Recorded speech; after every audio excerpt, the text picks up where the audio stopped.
We were pretty famous back in high school.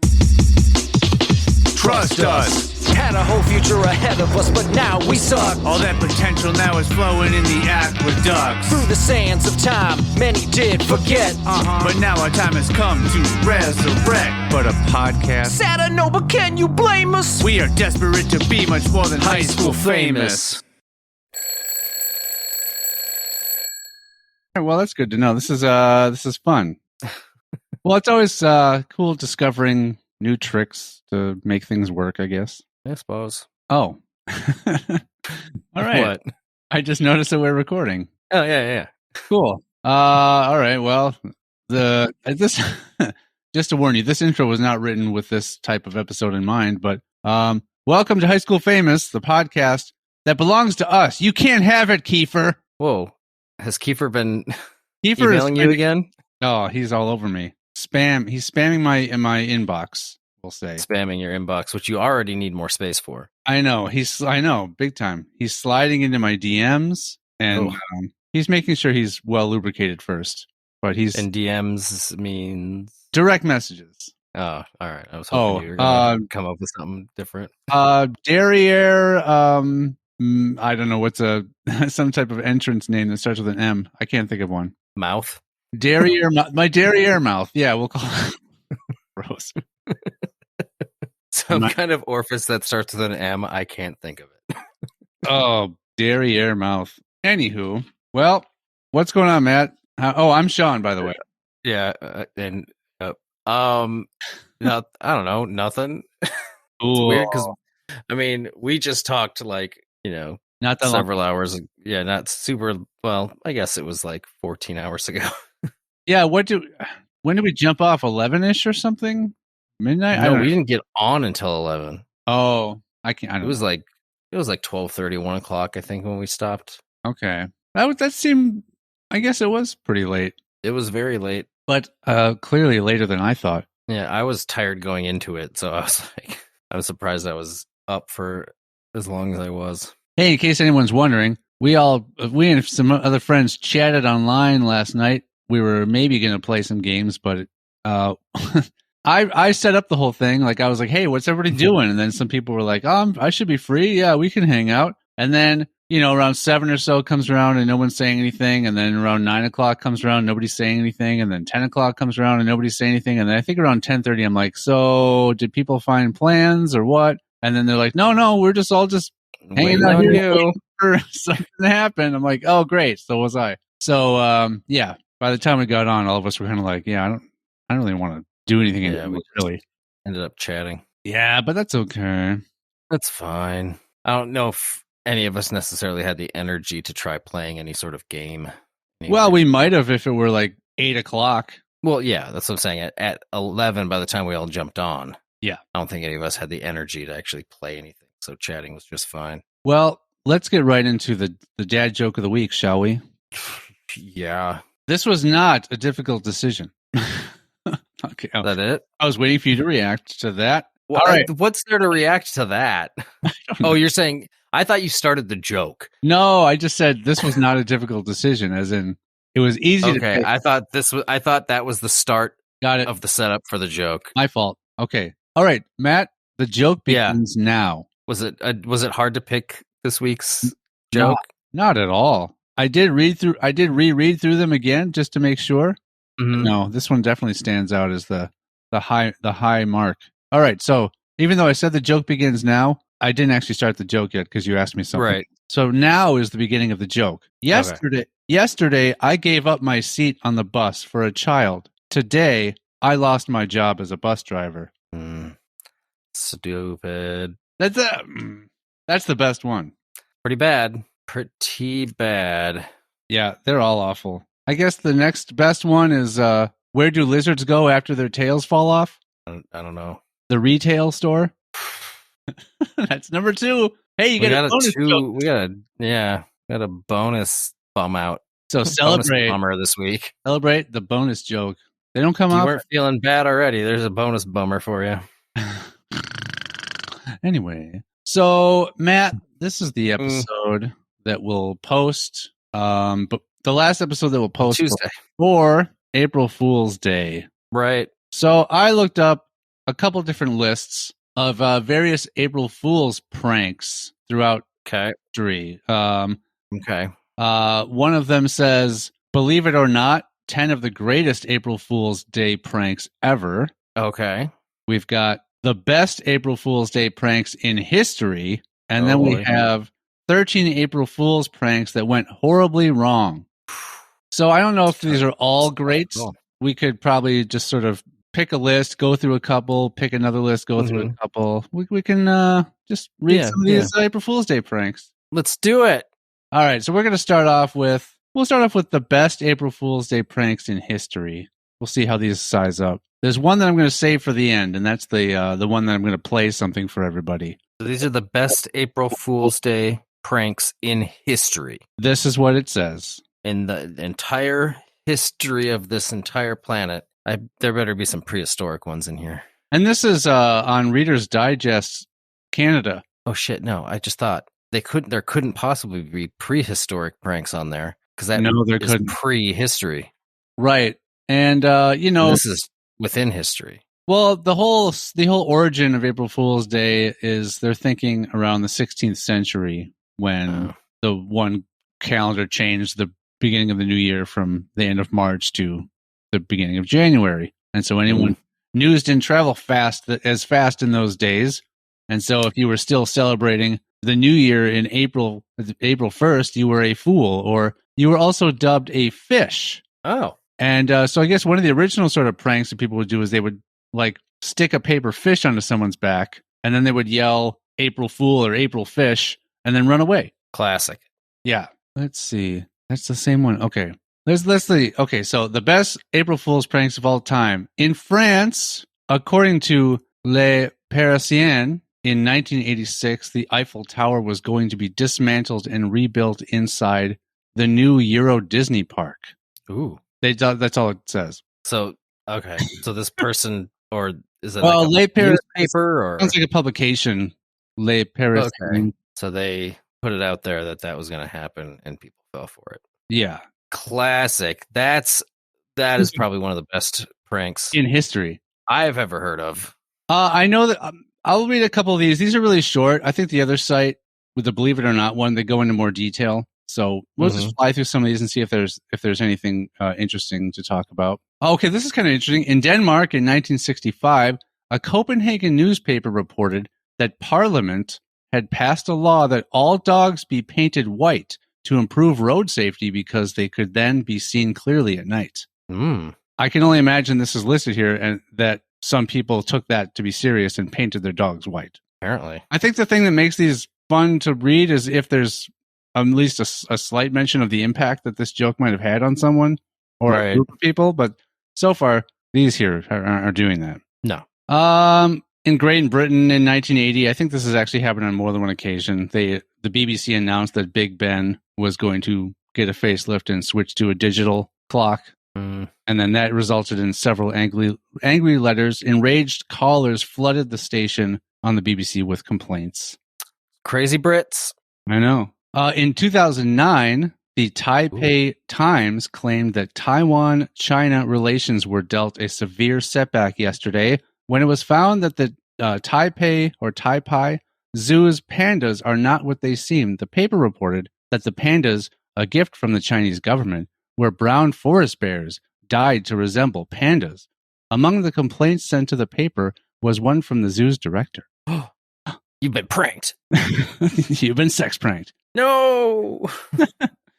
This could be risky. In 2009, BMW ran an ad promoting its new magnetic tow technology. The invention enabled drivers to turn off their engine and get a free ride by locking onto the car ahead via a magnetic beam. Who would believe that? I hope nobody, because that surely resulted in several accidents. Well, no, I mean, just the car just wouldn't go anywhere. Well, if you're driving, I suppose I'm picturing, like they're on the road and they're just going to try to hook up to the car in front of them. So they just shut off their engine and coast right up to the bumper of the car driving in front of them. That's what I was picturing. But I was picturing that they're already broken down on the side of the road. And they just, your idea is much. And they needed a tow. Yeah. Yeah. All right. All right, so we're going over to this other list that has more information. Okay, what's this list called? This is just called, believe it or not, 10 of the greatest April Fool's Day pranks ever.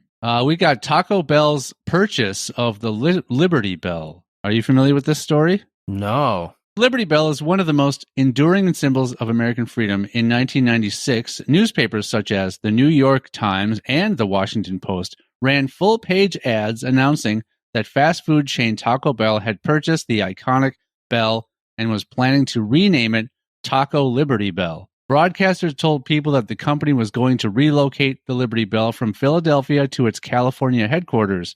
The reason given was that Taco Bell purchased it in an effort to help the national debt. When the office of 2 U.S. senators called up Taco Bell and the National Park Service about the news, the company issued a statement confirming that it was an April Fool's prank. The company also reportedly pledged to donate $50,000 for the maintenance of the Liberty Bell. It claimed that the hoax had helped drive up the sales by $1 million in 24 hours. So Taco Bell made in 24 hours $1 million more than normal because of these ads. So I guess that's why. Well, it's weird because that sounds like that many people were in support of Taco Bell purchasing the Liberty Bell. Right. As to why people fell for such a prank, the Washington Post noted in an article on the 2nd of April that it was because of an increased fear among the public that corporate giants were increasingly interfering in the everyday life of people. Well, yeah, that's true. But I don't know. I don't understand why that would help sales. Like why their sales boosted because people thought they were going to buy the Liberty Bell. Here's what I think is more likely. People knew it was a prank and they're like, oh, that's an awesome prank. Let's go get some Taco Bell today. I think that's probably more likely why sales went up. Right. Because if people really were afraid of this happening and they were filing complaints, you're the opposite. You're specifically not going to go get Taco Bell. Exactly. I'll go get something that's not Taco Bell. That's Taco John's. Taco John's or Del Taco or Chipotle or Qdoba. Yeah, there's so many other not really Mexican places you can go to. Everywhere. They're everywhere. We should go to an authentic Mexican restaurant. How about that instead? Yes. What's your favorite authentic Mexican restaurant? Well, I can only assume that they're authentic Mexican restaurants they're just places around my house. There's a lot of little Mexican restaurants around my house. Oh. Can't pick a favorite. They're like your chill. Well, I mean, it's pointless to say what they are. Nobody's well, someone local could be listening. And there's a place just down the street called La Amistad that we go to sometimes. Well, hey, guess what? Next time I come there, guess where we're going to go? Subway again? No, we're not going to go to Subway. Subway purchased all the public transit systems in order to help the national debt. Only the underground ones, though. Right, of course. Not only the underground portions of Trek.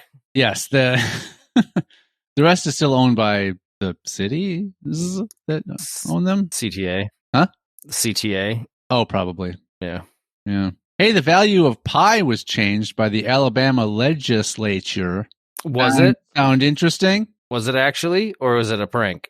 The scientific world was up in arms when the April 1998 issue of New Mexicans for Science and Reason claimed that the Alabama legislature had narrowly passed a resolution for changing the value of pi. According to the report, the value of pi, which is 3.14159, they don't go any further, was changed to 3.0 as per the biblical concept of the mathematical constant. You're giving me a whole lot here, man. News doing the rounds was that Leonard Lee Lawson was the one who proposed the bill, and Governor Guy Hunt was supposed to sign it into law.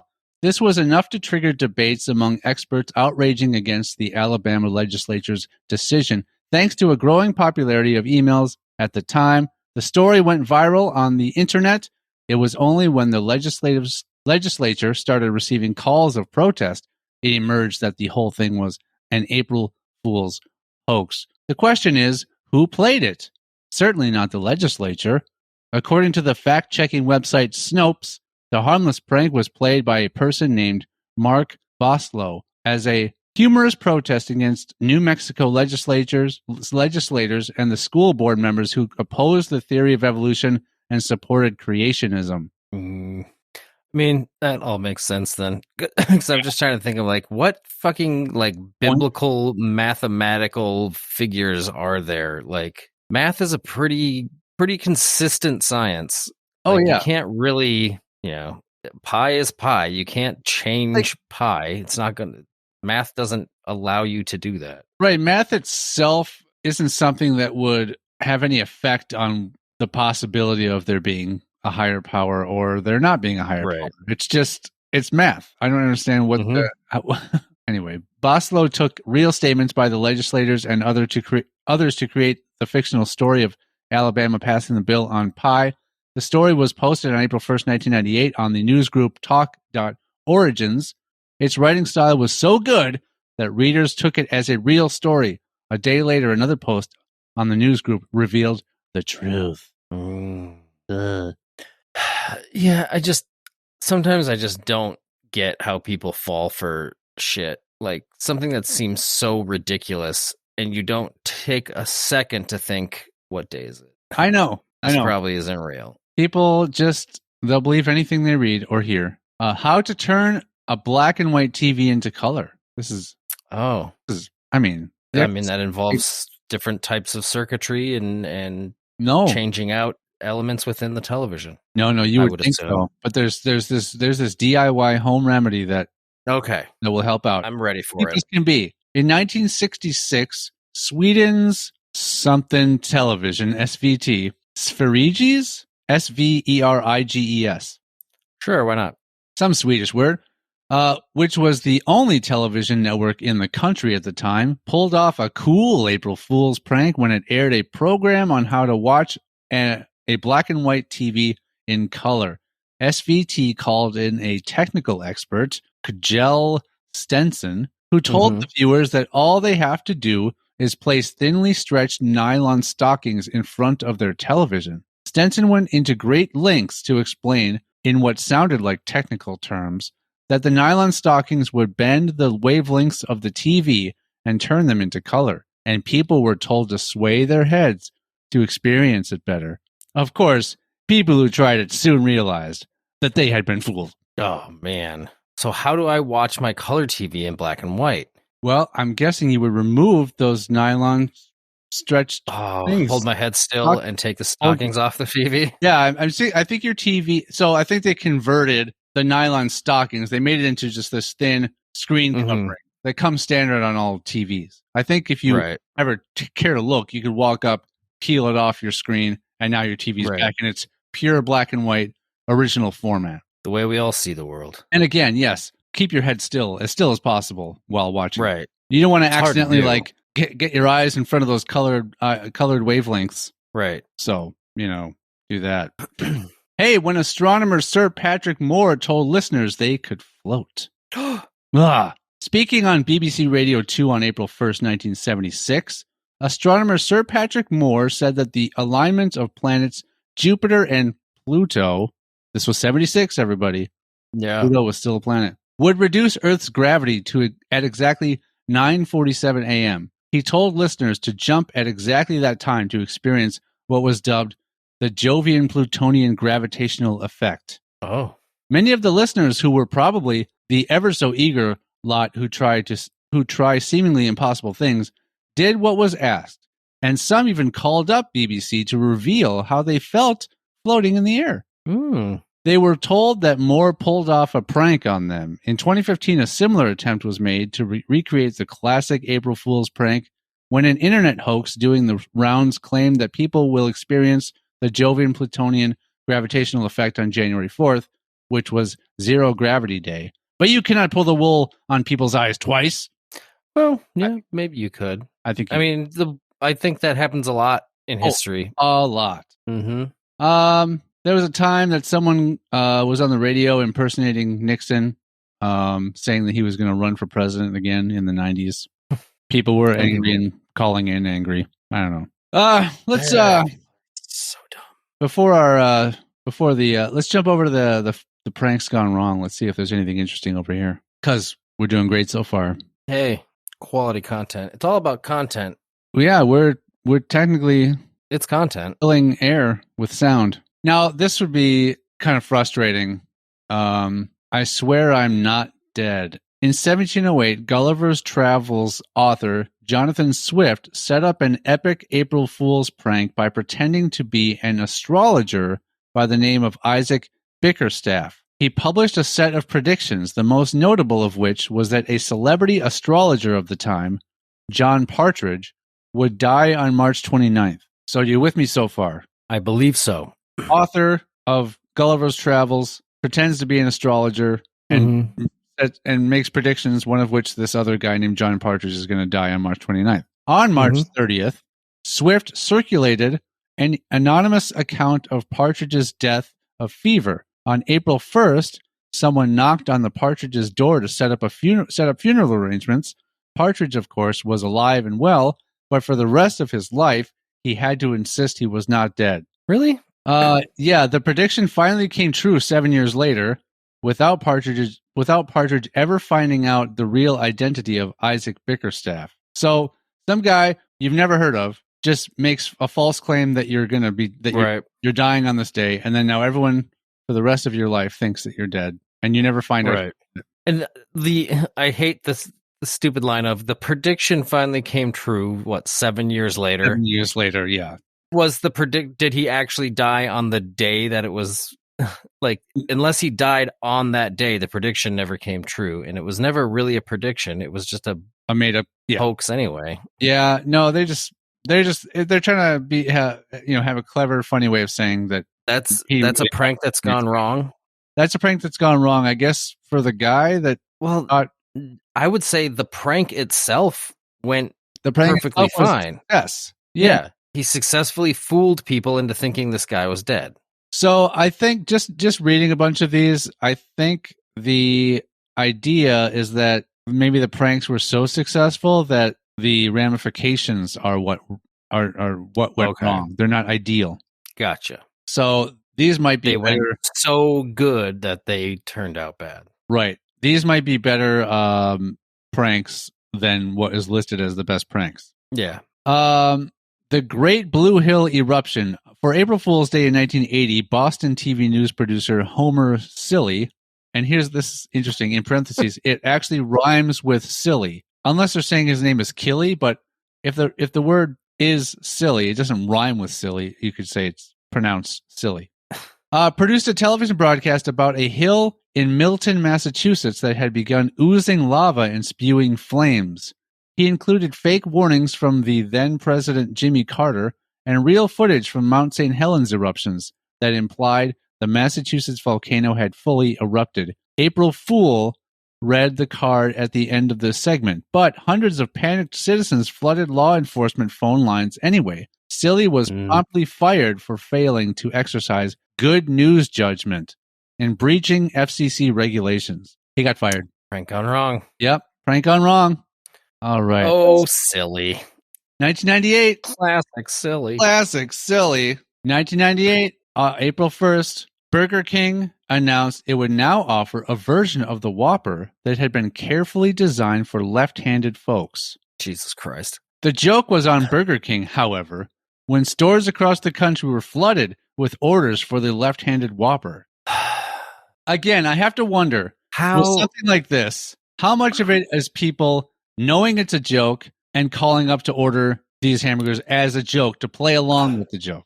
Or how much are people really fooled here? I honestly think that very few people would go in and actually order based on it being a joke. I honestly think that many people were stupid enough to go and get what the fuck is a left-handed Whopper? What, like, do you think the current Whopper, like, do these people think that the current Whopper was designed for right-handed people in mind? It's a round burger. Most things, since the majority are right-handed, most things are designed with right-handed people in mind. So well, yeah, but it's a burger. It's cylindrical. There's not sort of exactly. It's a cylinder. Round. Well, I guess it is. It's a stubby cylinder. It's still a cylinder. A hockey puck is still a cylinder. That's true. But no, it's just, I don't know. Like there's another example, a hockey puck that's not left or right-handed. It's a fucking it's It's the exact same in all direction dimensionally. It's not. Yeah, but your primary interaction with a hockey puck is not with your hands, is with the hockey stick. So, Well, still, it works just fine with a right-handed stick or a left-handed stick. Yeah, but do we really need left-handed sticks? Left-handed people do. Is there really a difference? The curvature of the stick. Just learn to play it the other way, like Hendrix. He played a right-handed guitar upside down. Yeah. He didn't learn how to play with his right hand. No. So just you can't play with a hockey stick upside down. Take the right-handed hockey stick, turn it upside down. You're all set. Well, you could play with the back side of a right-handed hockey stick, but the curvature is going to be off. You just have to play you're not going to be in front of a mirror. Then you'll just look like you're using a left-handed stick right-handed. Yeah, and that will fool your opponent, the opposing team, and so you're going to be skating out there with a mirror? Yeah, oh yeah. It's going to be great. What a prank gone wrong. That would be. Prank. Yeah, it would. Oh. All right, left-handed people, you're stupid. Yeah, for falling for the left-handed Whopper. Wow, we got it right here on record. Left-handed people are stupid, according to Matt. For falling for the left-handed Whopper. The ones that fell for the left-handed Whopper are stupid. Got it. Yeah. Maybe they all left-handed people are evil, but now not necessarily all stupid. Are you going to say stupid, or would you say hopeful? It's like, oh, finally, someone thought of us. A left-handed hamburger. The Whopper. No, I'd say they're stupid. They didn't say that they made every version of every burger that they offer in left-handed form. Just the Whopper. It was a test. Let's find out one on Whopper. It was an experiment. Yeah, they're going to see how well it sells, which clearly it was getting lots of attention. But it was only the regular Whopper, too. It wasn't like the Whopper with cheese or bacon or anything like that. It's just the regular standard Whopper. No. It was they didn't have any left. They didn't. Yeah, it was a left-handed regular Whopper, though. That's a regular Whopper. It's the left-handed Whopper. It was the left-handed Whopper, but it was the same as the regular Whopper that wasn't designated for right-handed people. Just the Whopper. Come on, whoever assembled this list, they put up a picture of a Whopper Junior. It's in the wrapper. It clearly says Whopper Junior. Get it right. You can't just put up a picture of a real Whopper for this little bit. Apparently, that was harder to find. I guess. Maybe this was its own April Fool's prank gone wrong. Oh, boy. Oh, boy. Goo. What do we got here?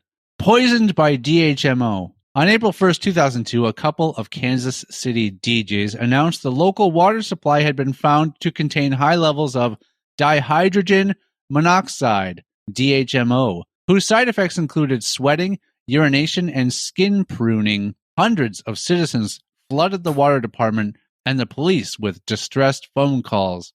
It's just water. That's what water does. Too bad dihydrogen monoxide is actually H2O, the chemical name for water. Stupid. It's just fucking water.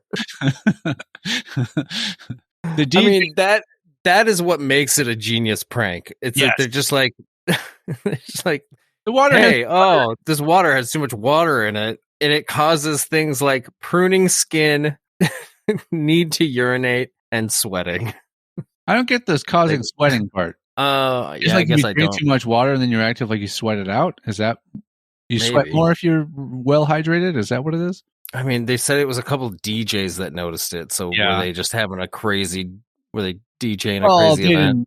They didn't say they noticed it. They announced it, which likely means probably like morning radio DJs, probably. Yeah. So anything like that is fed to them. Like these are the news articles. Like these are the stories today you'll talk about. They're handed. Right. So they probably thought this was handed by the city. The DJ. Well, no, it sounds like they probably came up with the prank. No, I know. But the audience is not going to think that these guys are the ones that discovered that the water has. Right. They're going to know this is information that's fed to them from some other source. The DJs were widely criticized and accused of terrorism by one government official in 2013. Two Florida DJs pulled the same prank in 2013. The resulting claimer got the DJs yanked off the air and nearly saddled with felony charges. That's not funny.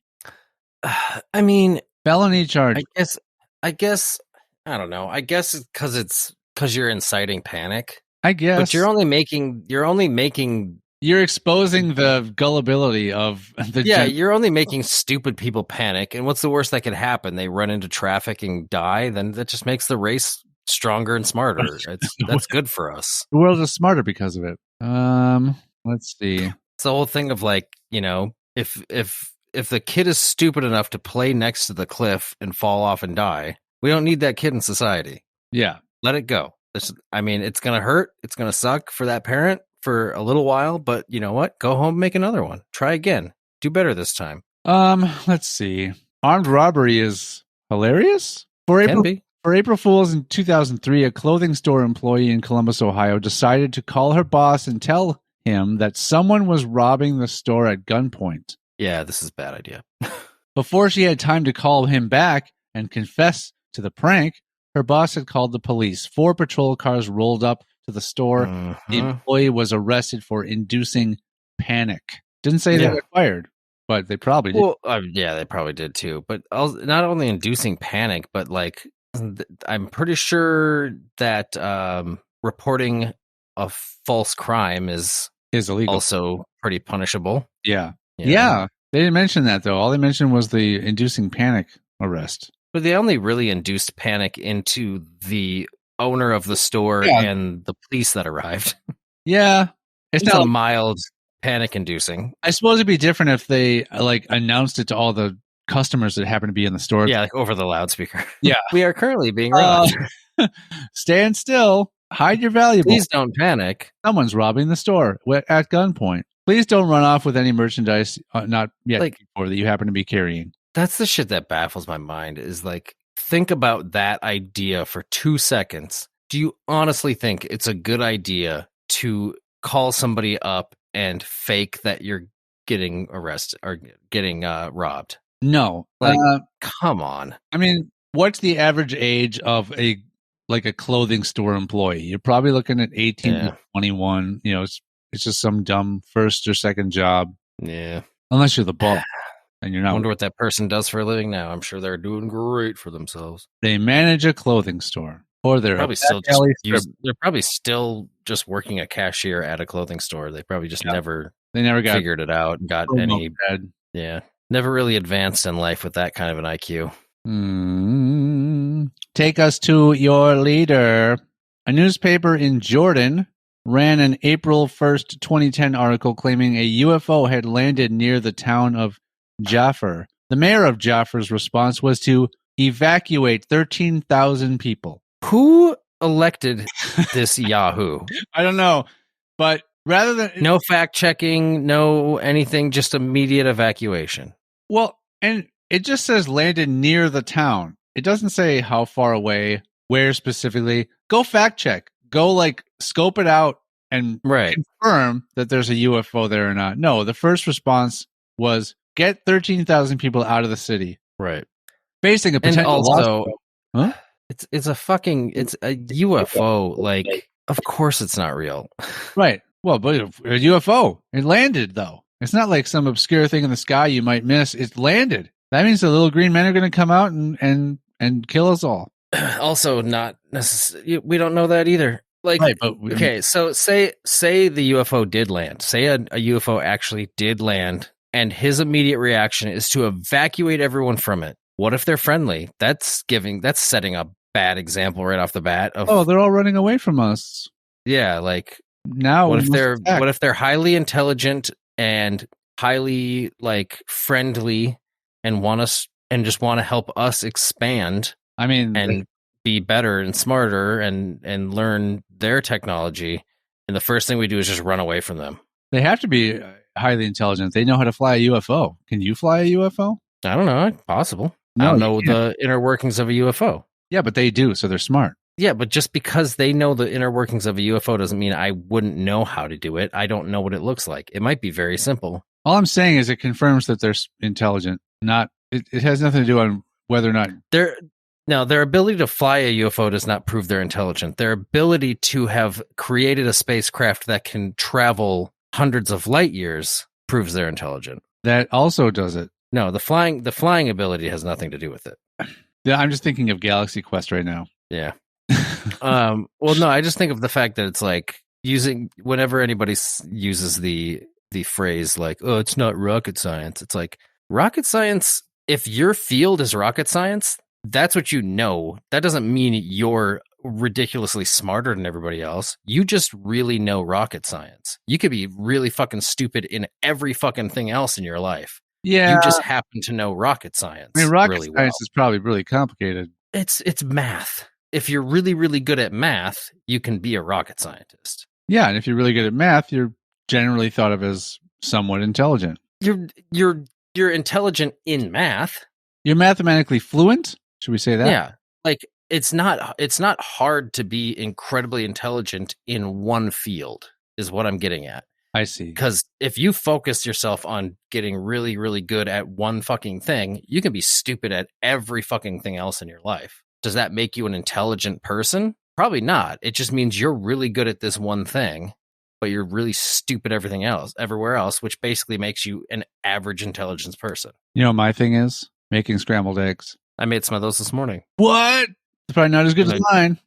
We might have a scrambled egg off now, dude, because I made some pretty good scrambled eggs. Oh, we will. Do you use butter? Yeah. I don't. Who doesn't use butter? Me. What do you use? Eggs and cheese. You just put eggs in a pan. Uh-huh. That sounds so bland and boring. Well, no butter? You put pepper on them? Well, I mix cheese in with it before I cook them so that they're cheesy. So but yeah, I put salt and pepper when they're done. No need for salt. They're salty enough as they're. Put salt on them. When they're done, you don't put pepper in them when you make them. That's what you should put the pepper in the egg batter. Well, maybe I'll try that next time. Maybe I know what I'm having for dinner tonight.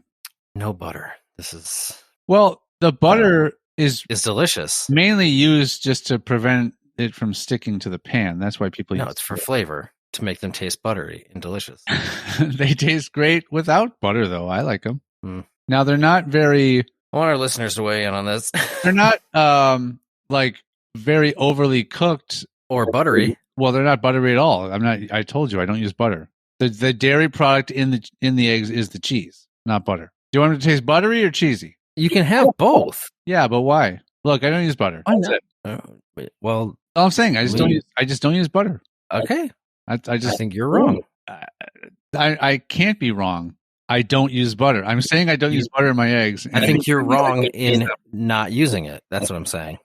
You're saying you think they would taste better if I used butter. Correct. Not that I'm incorrect in saying that I don't use butter. Like I actually do use butter. I'm just dumb in saying I don't. I'm saying they would taste better.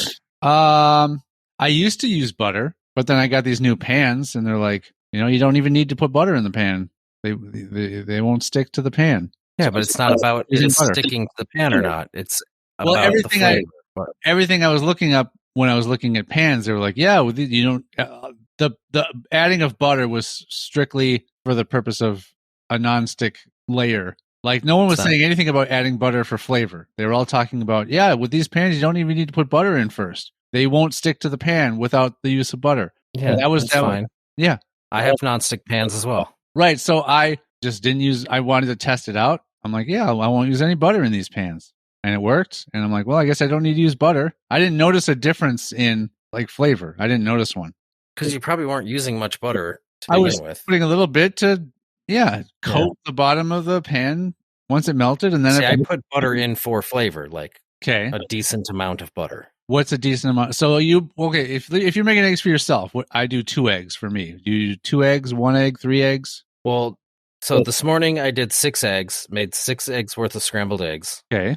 And it was probably maybe close to a half a stick of butter. Oh my God. So good. Well, they're so fluffy and I guess I'm buttery and delicious. I guess I'm thinking of the amount of butter I would use, and it probably wouldn't have that much of an impact on the flavor. It would have zero flavor. Drowning these eggs in butter. Not surrounding. I said drowning. Not either. So, but that doesn't answer my question. You all you said was how many eggs you made this time. If you are making scrambled eggs then yourself, do the fucking math. I'm not. I did a quarter stick for 3. No, I don't. I made 3 eggs. Not what I'm. Okay, that still doesn't answer my question. Okay, you're making just scrambled eggs for yourself. Like, I'm going to eat scrambled eggs. How many will you make? Do you normally make 3? Oh, that was your question. Yeah, that's what probably I 2. 2 eggs, and I typically don't make myself scrambled eggs. I usually make eggs over medium. Okay, well, whatever. Okay, Jesus Christ, it's a hypothetical then. like, yeah, if you were to make scrambled eggs for yourself, how many would you make? That's all I wanted to know. And you're like, Probably I don't two. do that. I either make scrambled eggs for a bunch of people, or I make over whatever the heck eggs you said for just for me. What kind did you say? Over medium. Over medium. Okay. You ever make lighthouse eggs? I have no idea what that is. Or some kind, they're also called eggs in a hole, where you cut the circle. You cut a circle of bread out of a piece of bread. No. Break the egg inside the hole of the bread in the pan, and then flip it over. You don't do that? They're tasty. I mean, just make French toast. It's essentially the same fucking thing in the end. No, it's not. French toast and lighthouse eggs don't taste the same at all. Well, they basically should. It's just egg on bread. Yeah, but okay. So one, you're soaking the bread in egg before in the French toast batter before you put it in the pan. That's different. This is like making almost like an over easy egg, just sort of it's inside just an egg in toast.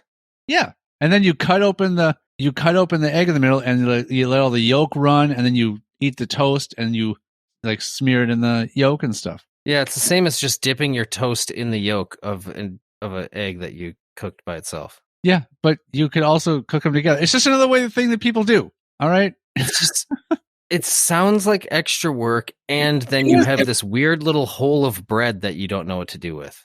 You cook that too. Toss that in your mouth. You cook that too, and then just eat that as a piece of small little round toast. Yeah, that's the thing. You stick your fork into the little circle of bread, and sometimes that's what you break open the egg with, and that's the first. Oh, like you fondue that little piece into your egg. Yeah. I will not be making a lighthouse or. And guess what? You said it sounds like more work, but you know what? Cooking different things require various amounts of work. So yeah, it might. Yeah, but in this particular case, making eggs and toast specifically, that's more work than just making eggs and toast. It is, yeah. That's what I'm saying. Sounds like more work. Gotcha. I'm not comparing it to making a fillet. Right. No, I know that. I specifically knew you weren't comparing it to that. It's fun sometimes to have. That's all. Change things up a little bit, you know? I don't honestly make breakfast very often enough where I feel like I need to change it up. I eat a lot of eggs. That's all. I got eggs in the house for the first time in months. Okay. You didn't have to be Stop trying to control me. I'm not. I'm just asking you basic questions about in times when you make yourself eggs. How much do you make? And you're like, have to be so verbally opposed to eggs and how there's so much work. It's like, dude, I wasn't verbally opposed to how much work eggs are. You're like, I haven't had eggs. I was telling you, I clearly spend more time making my fucking scrambled eggs than you do because I put more ingredients in them. So it just makes them better. More is better, always. No, I'm saying I'm not opposed to eggs. Do you have, speaking of the scrambled eggs, do you cook them real slow or do you have them on a higher heat so that they cook faster?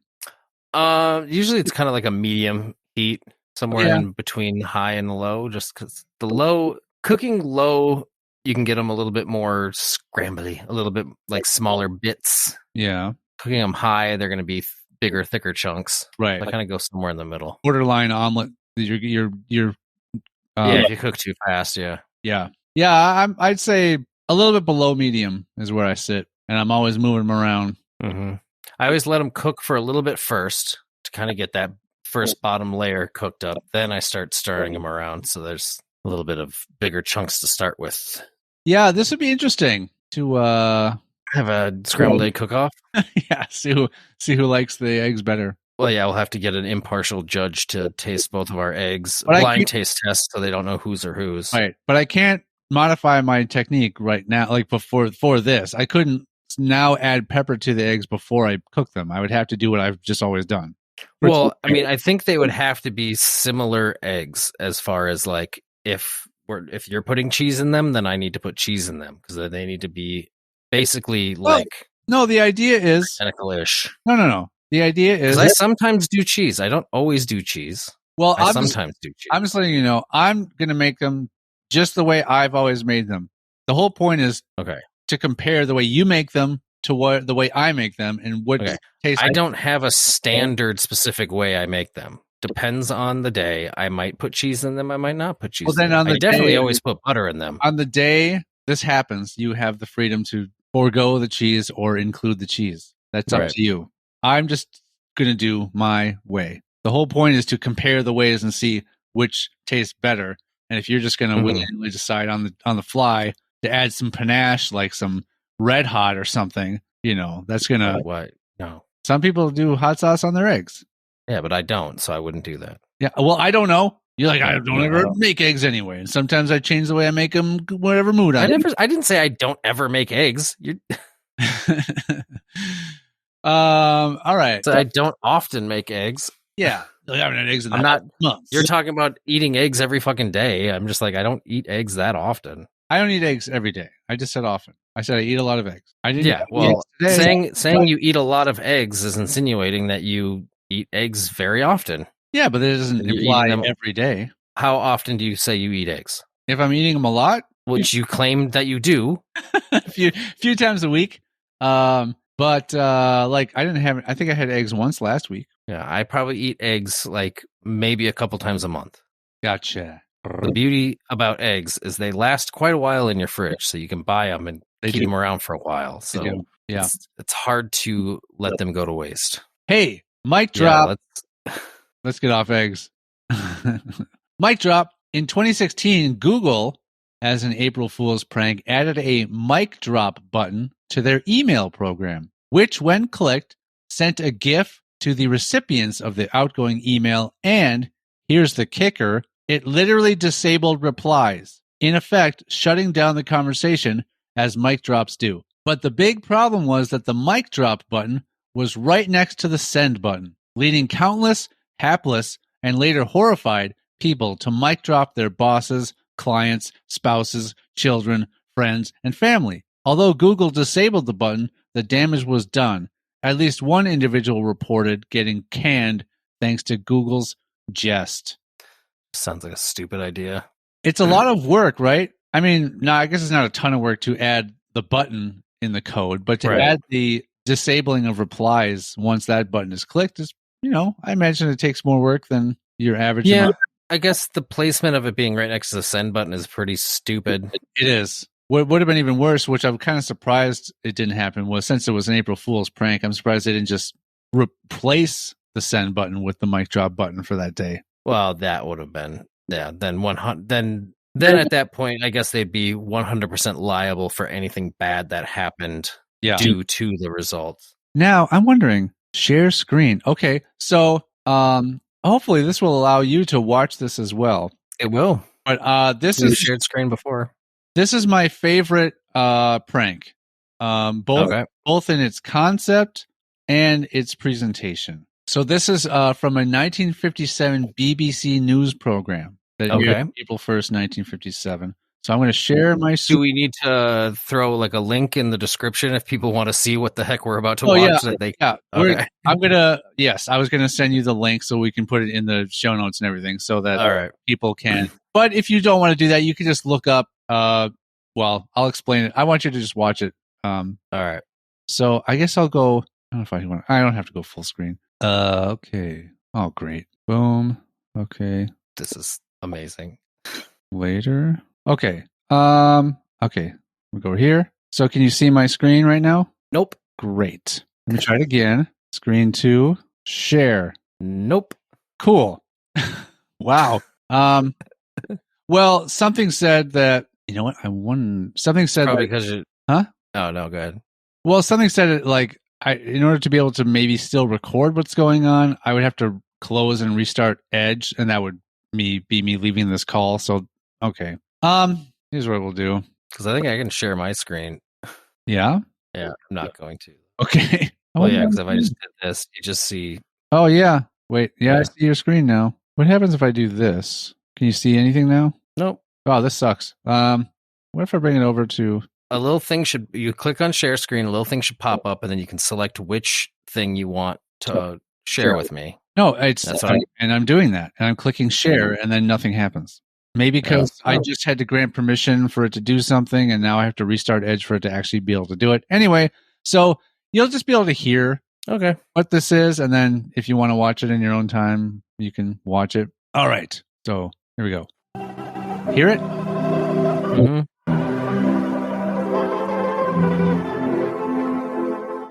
It isn't only in Britain that spring this year has taken everyone by surprise. Here, in the Ticino, on the borders of Switzerland and Italy, the slopes overlooking Lake Lugano have already burst into flower, at least a fortnight earlier than usual. But what, you may ask, has the early and welcome arrival of bees and blossom to do with food? Well, it's simply that the past winter, one of the mildest in living memory, has had its effect in other ways as well. Most important of all, it's resulted in an exceptionally heavy spaghetti crop. The last 2 weeks of March are an anxious time for the spaghetti.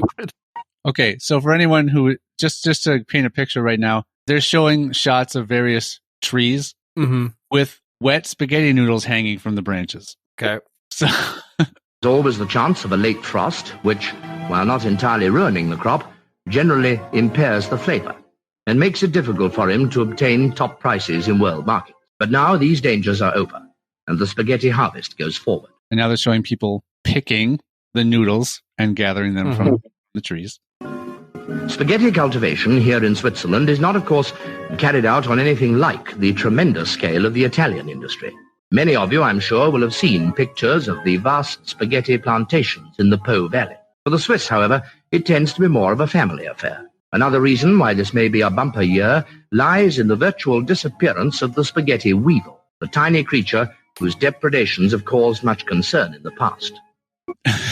And they're showing people lay the noodles into baskets to gather them as they're harvesting. And that, luckily, that spaghetti weevil, no sign of it. Good. Yeah. After picking, the spaghetti is laid out to dry in the warm alpine sun. Many people are often puzzled by the fact that spaghetti is produced at such uniform length, but this is the result of many years of patient endeavor by plant breeders who've succeeded in producing the perfect spaghetti. And now, the harvest is marked by a traditional meal. Toasts to the new crop are drunk in these poccolinos, and then the waiters enter bearing the ceremonial dish, and it is, of course, spaghetti. Picked earlier in the day, dried in the sun, and so brought fresh from garden to table at the very peak of condition. For those who love this dish, there's nothing like real homegrown spaghetti.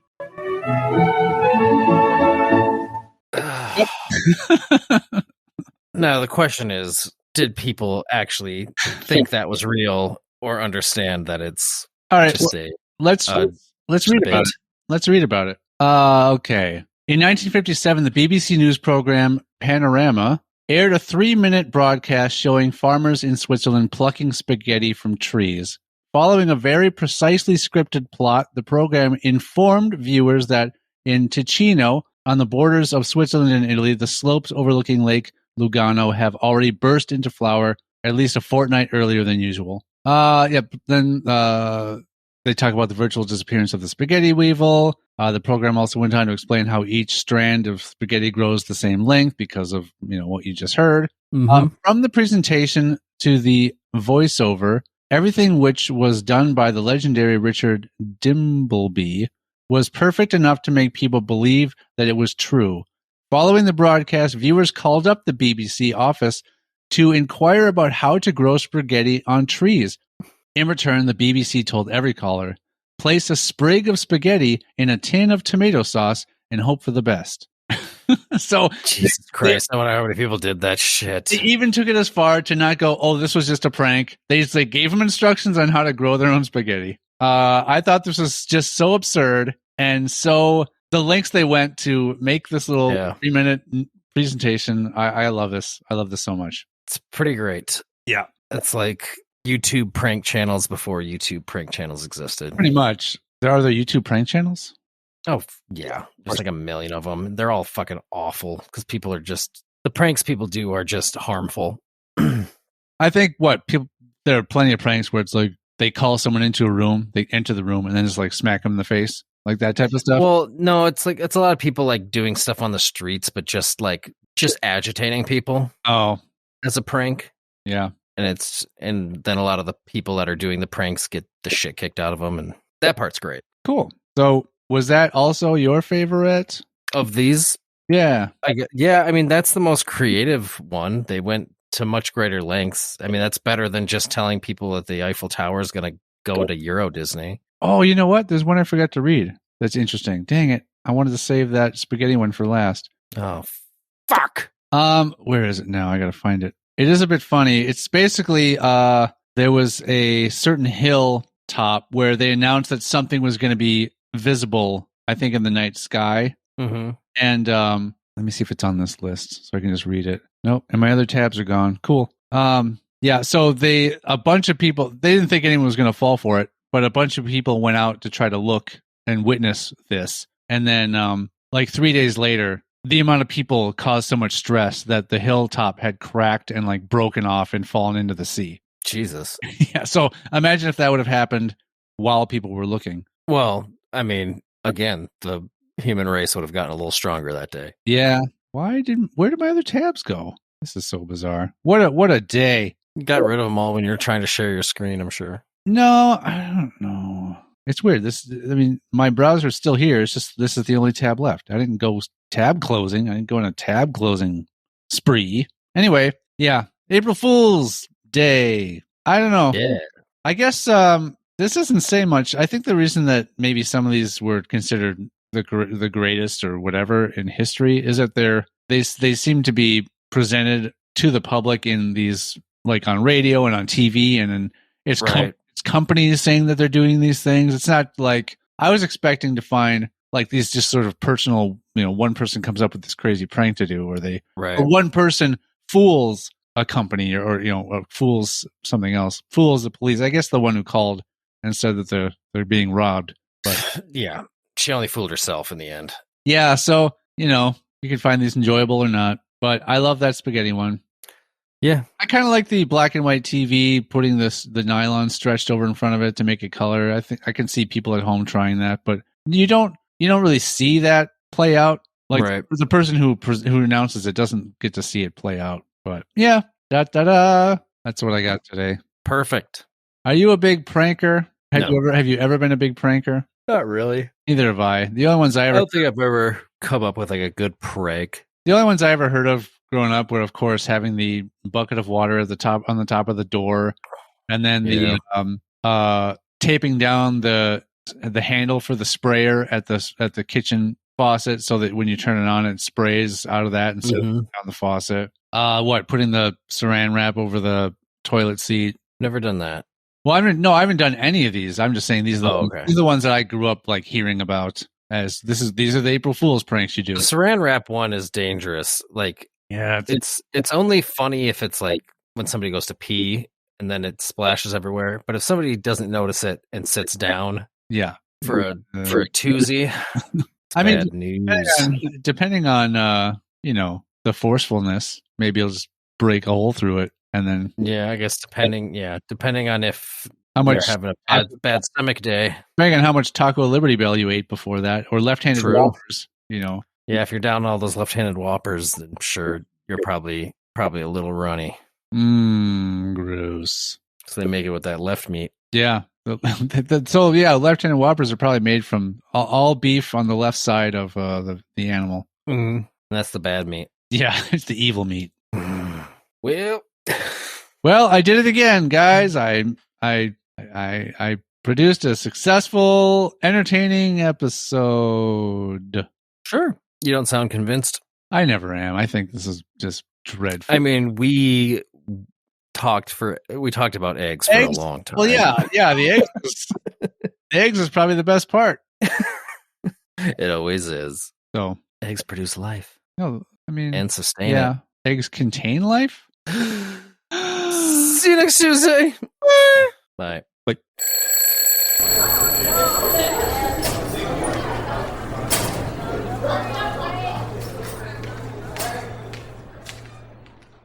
If you have a question, complaint, or threat for Sean or Matt, you can reach us on TikTok, Facebook, Twitter, or Instagram at hsfamouspod, or you can email the show at highschoolfamous@gmail.com.